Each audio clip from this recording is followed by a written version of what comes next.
নমস্কার বন্ধুরা, গল্প পাঠের আসরে আমার আজকের গল্প বিভূতিভূষণ বন্দ্যোপাধ্যায়ের রঙ্কিনী দেবীর খড়গ। জীবনে অনেক জিনিস ঘটে যার কোনো যুক্তিসঙ্গত কারণ খুঁজে পাওয়া যায় না। তাকে আমরা অতিপ্রাকৃত বলে মনে করি। জানি না, হয়তো খুঁজতে গেলে তাদেরও সহজ সম্পূর্ণ স্বাভাবিক কারণ বের করা যায়। মানুষের বিচার বুদ্ধি ও অভিজ্ঞতালব্ধ কারণগুলো ছাড়া অন্য কারণ হয়তো তাদের থাকতেও পারে। এ নিয়ে বিতর্ক তুলব না, শুধু এইটুকুই বলবো, সেরূপ কারণ যদিও থাকে, আমাদের মতো সাধারণ মানুষের দ্বারা তার আবিষ্কার হওয়া সম্ভব নয় বলেই তাদের অতিপ্রাকৃত বলা হয়।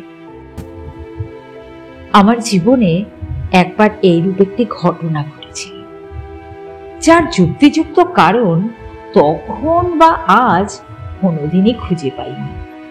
পাঠকদের কাছে তাই সেটা বর্ণনা করেই আমি খালাস। তারা যদি সে রহস্যের কোনো স্বাভাবিক সমাধান নির্দেশ করতে পারেন, যথেষ্ট আনন্দ লাভ করব আমি। ঘটনাটা এইবার বলি। কয়েক বছর আগের ঘটনা। মানভূম জেলার চেরাও নামক গ্রামের মাইনর স্কুলে তখন মাস্টারি করি। প্রসঙ্গক্রমে বলে রাখি, চেরো গ্রামের প্রাকৃতিক দৃশ্য এমন সুন্দর যে এখানে কিছুদিন বসবাস করলে বাংলাদেশের একঘেয়ে সমতল ভূমির কোনো পল্লী আর চোখে ভালো লাগে না। একটি অনুচ্চ পাহাড়ের ঢালু সানদেশ জুড়ে লম্বালম্বি ভাবে সারা গ্রামের বাড়িগুলি অবস্থিত। সবশেষে সারির বাড়িগুলির খিড়কি দরজা খুললেই দেখা যায় পাহাড়ের ওপরকার শাল, মহুয়া, কুচি, বিল্ল গাছের পাতলা জঙ্গল। একটা সুবৃহৎ বটগাছ ও তার তলায় বাঁধানো বেদি, ছোট বড় শিলাখণ্ড ও ভেলা কাটার ঝোপ। আমি যখন প্রথম ও গ্রামে গেলাম, তখন একদিন পাহাড়ের মাথায় বেড়াতে উঠে এক জায়গায় শালবনের মধ্যে একটি পাথরের ভাঙা মন্দির দেখতে পেলাম।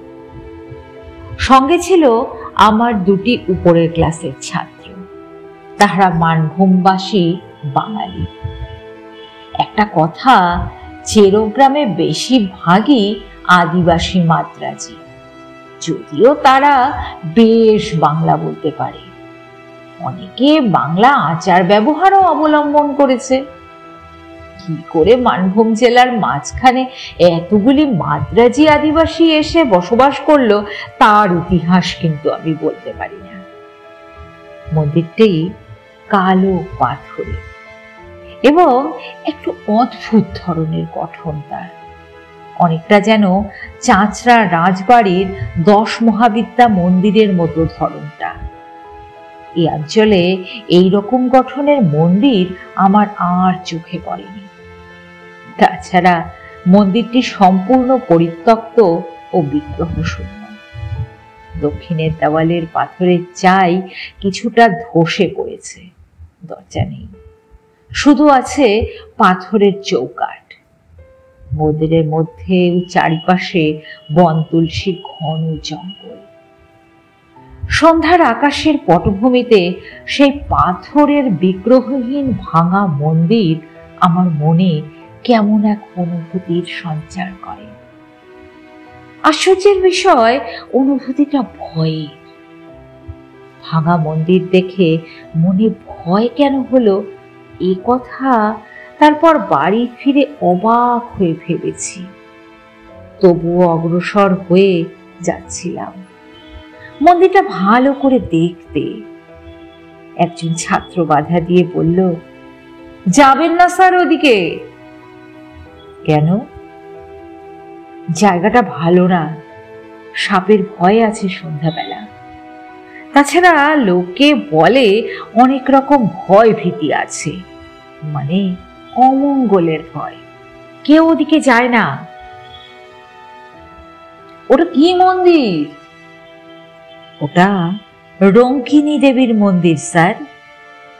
কিন্তু আমাদের গায়ের বুড়ো লোকেরাও কোনো দিন ওখানে পুজো হতে দেখেনি, মূর্তিও নেই বহুকাল।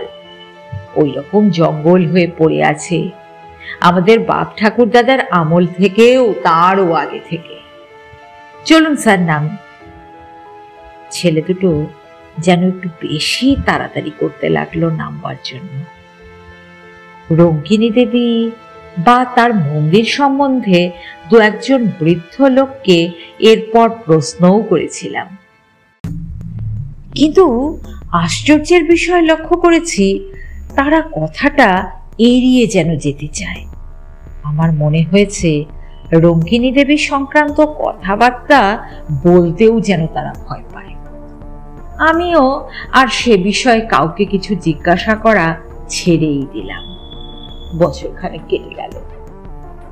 স্কুলে ছেলে কম, কাজকর্ম হালকা।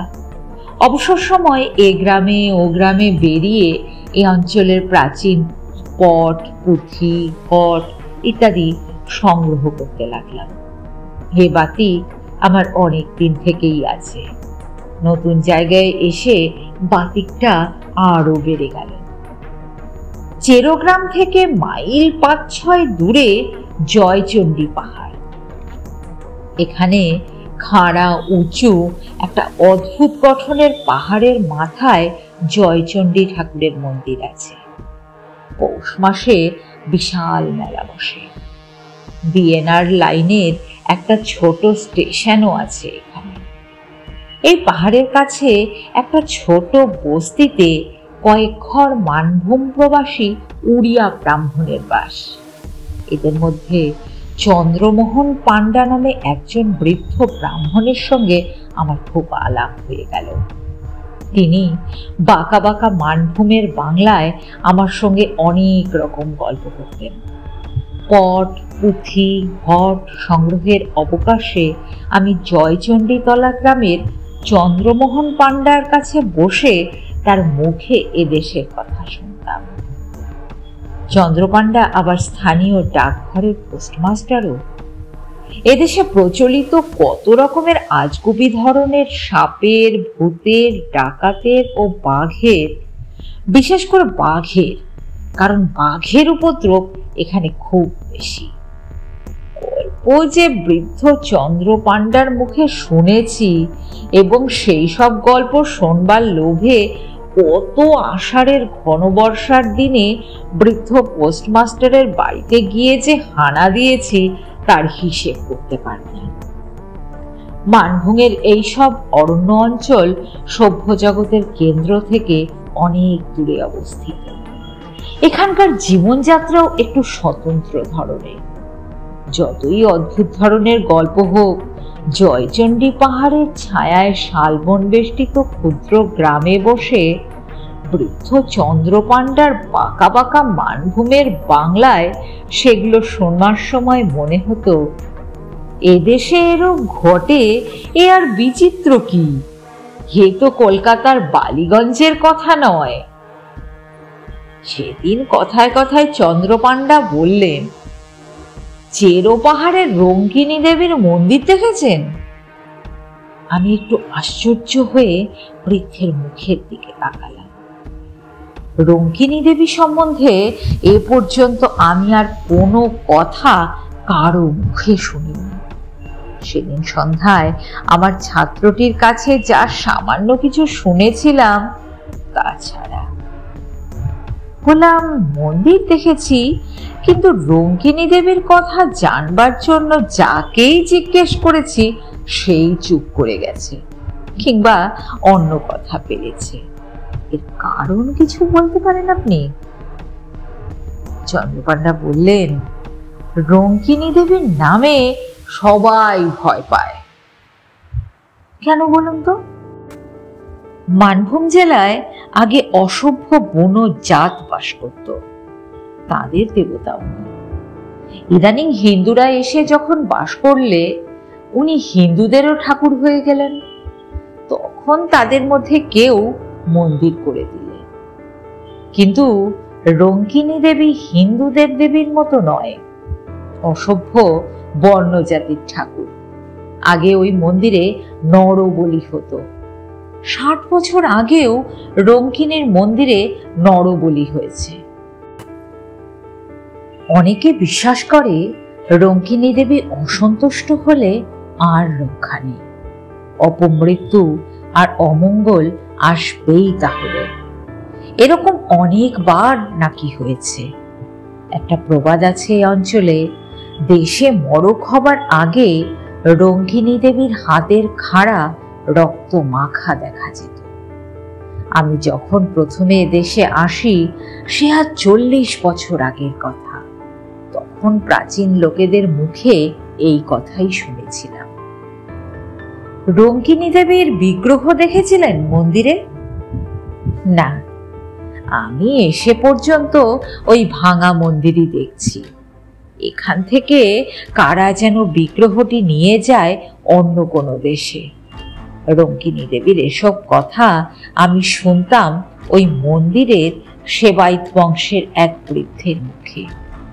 তার বাড়ি ছিল ওই চেরো গ্রামে। আমি প্রথম যখন এদেশে আসি তখন তার বাড়ি অনেকবার গেছি। দেবীর খাড়া রক্তমাখা হওয়ার কথাও তার মুখেই শুনি। এখন তাদের বংশে আর কেউ নেই। তারপর চেরো গ্রামেও আর বহুদিন যায়নি। বয়স হয়েছে, বড় বেশি কোথাও বেরোয়নি। বিগ্রহের মূর্তি কি? শুনেছিলাম কালী মূর্তি। আগে নাকি হাতে সত্যিকারের নরমুণ্ড থাকতো অসভ্যদের আমলে। কত নরবলি হয়েছে তার লেখা জোখা নেই। এখনো মন্দিরের পেছনে জঙ্গলের মধ্যে একটা ঢিবি আছে, খুঁড়লে নরমুণ্ড পাওয়া যায়। সাধে এদেশের লোক ভয় পায়। শুনি সন্ধ্যার পরে জয়চণ্ডী তলা থেকে ফিরবার পথে আমারই গা ছমছম করতে লাগে। আরো বছর 2 সুখে দুঃখে কাটল। জায়গাটা আমার এত ভালো লেগেছিল যে হয়তো সেখানে আরো অনেক দিন থেকে যেতাম।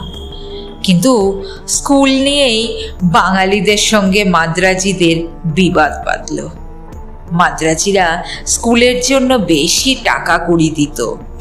তারা দাবি করতে লাগলো কমিটিতে তাদের লোক বেশি থাকবে, ইংরাজির মাস্টার একজন মাদ্রাজি রাখতেই হবে ইত্যাদি। আমি ইংরাজি পড়াতাম। মাঝ হইতে আমার চাকরি রাখা দায় হয়ে উঠল। এই সময় আমাদের দেশে একটি হাই স্কুল হয়েছিল। পূর্বে একবার তারা আমাকে নিয়ে যেতে চেয়েছিল বটে, কিন্তু ম্যালেরিয়ার ভয়ে আমি যেতে চাইনি। এখন বেগতিক বুঝে দেশে চিঠি লিখলাম, কিন্তু শেষ পর্যন্ত এসব কারণে চেরো গ্রামের মাস্টারই আমায় ছেড়ে দিতে হয়নি। কিসের জন্য যে ছেড়ে দিলাম সে কথা পরে বলবো। এই সময় একদিন চন্দ্রপাণ্ডা চেরো গ্রামে কি কাজ উপলক্ষে যেন একটা আসলেন। আমি তাকে অনুরোধ করলাম আমার বাসায় একটু চা খেয়ে যেতে হবে। তার গরুর গাড়ি সমেত তাকে গ্রেপ্তার করে বাসা বাড়িতে আনলাম। বৃদ্ধ এর আগে কখনো আমার বাড়িতে আসেননি। বাড়িতে ঢুকেই চারদিকে চেয়ে বিস্ময়ের সুরে বললেন, এই বাড়িতে আপনি থাকেন? আমি বললাম, আগে হ্যাঁ, ছোট্ট গা, বাড়ি তো পাওয়া যায় না। আগে স্কুলের একটা ঘরে থাকতাম। বছরখানেক হলো স্কুলের সেক্রেটারি রঘুনাথন এটা ঠিক করে দিয়েছেন। পুরনো আমলের পাথরের গাঁথুনির বাড়ি, বেশ বড় বড় 3টি কামরা, একদিকে একটা সরু যাতায়াতের বারান্দা। জবরদস্ত করণ, যেন খিলজিদের আমলের দুর্গ কি জেলখানা। হাজার ভূমিকম্পেও এ বাড়ির একটুও চুনবালি খসাতে পারবে না। বৃদ্ধ বসে আবার বাড়িটার চারদিক চেয়ে দেখতে লাগলেন। ভাবলাম বাড়িটার গড়ন তার ভালো লেগেছে। বললাম, সেকালের গড়ন, খুব টনক, আগা গোড়া পাথরের। চন্দ্রপাণ্ডা বললেন, না, সেজন্য নয়। আমি এই বাড়িতে প্রায় 30 বছর আগে যথেষ্ট যাতায়াত করতাম। এই বাড়ি হলো রঙ্কিনী দেবীর সেবায়িত বংশের। ওদের বংশে এখন আর কেউ নেই। আপনি যে এ বাড়িতে আছেন তা জানতাম না। তা বেশ বেশ, অনেকদিন পরে বাড়িটাতে ঢুকলাম কিনা আমার বড় অদ্ভুত লাগছে। তখন বয়স ছিল 30 আর এখন হলো প্রায় 60। তারপর সামান্য অন্যান্য কথা এসে পড়ল। চা পান করে বৃদ্ধ গরুর গাড়িতে গিয়ে উঠলেন। আরো বছর খানেক কেটে গেল। দেশের স্কুলে চাকরির আশ্বাস পেলেও আমি এখনো যাইনি, কারণ এখানকার বাঙালি মাদ্রাজি সমস্যা একরকম মিটেই গেছে। আপাতত আমার চাকরিটা বহাল রহিল বলেই তো মনে হলো। চৈত্র মাসের শেষ। 5-6 ক্রোশ দূরবর্তী এক গ্রামে আমারই এক ছাত্রের বাড়িতে অন্নপূর্ণা পূজার নিমন্ত্রণ রক্ষা করতে গিয়েছিলাম। মধ্যে রবিবার পড়াতে শনিবার গরুর গাড়ি করেই রওনা হই। রবি ও সোমবার থেকে মঙ্গলবার দুপুরের দিকে বাসায় এসে পৌঁছালাম। বলা আবশ্যক, বাসায় আমি একাই থাকি। স্কুলের চাকরি রাখহরি আমার রাধে, আর একদিন স্কুলে ছুটি ছিল। রাখহরিকে আমি সঙ্গে করেই নিয়ে গিয়েছিলাম। বাইরের দরজায় তালা খুলেই রাখহরি বলে উঠল, এ বাবু, এ কিসের রক্ত দেখুন। প্রায় চমকে উঠলাম। তাই বটে, বাইরের দরজার চৌকাঠের ঠিক ভেতরের দিক হইতেই রক্তের ধারার উঠান যেন বহিয়ে চলেছে। একটানা রক্ত নয়, ফোঁটা ফোঁটা রক্তের একটা অবিচ্ছিন্ন সারি, একেবারে টাটকা রক্ত। এই মাত্র সদ্য যেন কারোর মুন্ড কেটে নিয়ে যাওয়া হয়েছে। আমি তো অবাক। কিসের রক্তের ধারায়? কোথা থেকেই বা আসলো? আজ 2 দিন তো বাসা বন্ধ ছিল। বাড়ির ভেতরের উঠানে রক্তের দাগ আসে কোথা থেকে? তার উপর সত্য তাজা রক্ত। অবশ্য কুকুর, বিড়াল ও ইঁদুরের কথাও মনে পড়ল। এক্ষেত্রে সেটাই স্বাভাবিক। চাকরকে বললাম, দেখ তো রে, রক্তটা কোন দিকে যাচ্ছে। এই সেই বড় হুলো বেড়ালটার কাজ। রক্তের ধারাটা গেছে যেদিকে, দেখা গেল সিঁড়ির নিচের চোর কুঠুরির দিকে। ছোট্ট ঘর, ভীষণ অন্ধকার, এবং যত রাজ্যের ভাঙা চোরা পুরনো মালে ভর্তি বলে আমি কোনো দিন চোর কুঠুরি খুলিনি। চোর কুঠুরির দরজা পার হয়ে বন্ধ ঘরের মধ্যে রক্তের ধারাটার গতি দেখে ব্যাপার কিছু বুঝতে পারলাম না। কতকাল ধরে ঘরটা বাইরে থেকে তালা বন্ধ। যদি বিড়ালেরই ব্যাপার হয়, বিড়াল ঢুকতেও তো ছিদ্রপথ দরকার হয়। চোর কুঠুরির তালা লোহার শিকের চার দিয়ে খোলা হলো। আলো জেলে দেখা গেল ঘরটায় পুরনো ভাঙা তোবড়ানো টিনের বাক্স, পুরনো ছেঁড়া গদি, খাটের পায়া, মরিচা ধরা সরকি, ভাঙা টিন, শাবল ইত্যাদিতে ঠাসা বোঝাই। ঘরের মেঝেতে সোজা রক্তের দাগ এক কোণের দিকে গেছে। রাখহরি খুঁজতে খুঁজতে হঠাৎ চিৎকার করে বলে উঠল, এ কি বাবু, এতে কি করে এমন ধারা রক্ত লাগলো? তারপর সে কি একটা জিনিস হাতে তুলে ধরে বলল, দেখুন কাণ্ডটা বাবু। জিনিসটা হাতে লইয়া সে বাইরে আসতে তার হাতের দিকে চেয়ে আমি চমকে উঠলাম। একখানা মোর্চা ধরা হাতলবিহীন ভাঙা রামদা, আগার দিকটা চওড়া ও বাঁকানো, বড় চওড়া ফলাটা তাজা রক্তে টকটকে রাঙা। একটু আধটু রক্ত নয়, ফলাতে আগা গোড়া রক্ত মাখানো। মনে হয় যেন খাড়া হতে এক্ষুনি টপ টপ করে রক্ত ঝরে পড়বে। সেই মুহূর্তে একসঙ্গে আমার অনেক কথা মনে হলো। 2 বছর পূর্বে চন্দ্রপাণ্ডার মুখে শোনা সেই গল্প। রঙ্কিনী দেবীর সেবায়িত বংশের ভদ্রাসন বাড়ি এটা। পুরনো জিনিসের গুদাম এই চোরকুঠুরিতে রঙ্কিনী দেবীর হাতের খাড়াখানা তারাই রেখেছিলেন হয়তো। মড়কের আগে বিগ্রহের খাড়া রক্তমাখা হওয়ার প্রবাদ। আমার মাথা ঘুরে গেল। মড়ক কোথায় ভাবতে পারতাম যদি সময় পেতাম সন্দেহ করার, কিন্তু তা পাইনি। পরদিন সন্ধ্যার সময় চেরোগ্রামে প্রথম কলেরা রোগীর খবর পাওয়া গেল। 3 দিনের মধ্যে রোগ ছড়িয়ে মড়ক দেখা দিল।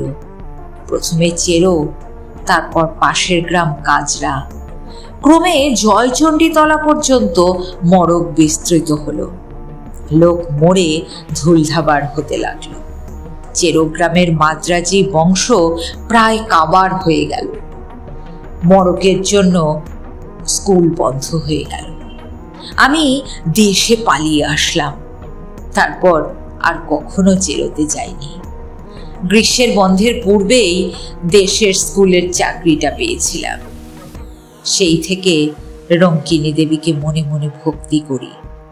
তিনি অমঙ্গলের পূর্বাভাস দিয়ে সকলকে সতর্ক করে দেন মাত্র। মূর্খ জনসাধারণ তাকেই অমঙ্গলের কারণ ভেবে ভুল বোঝে।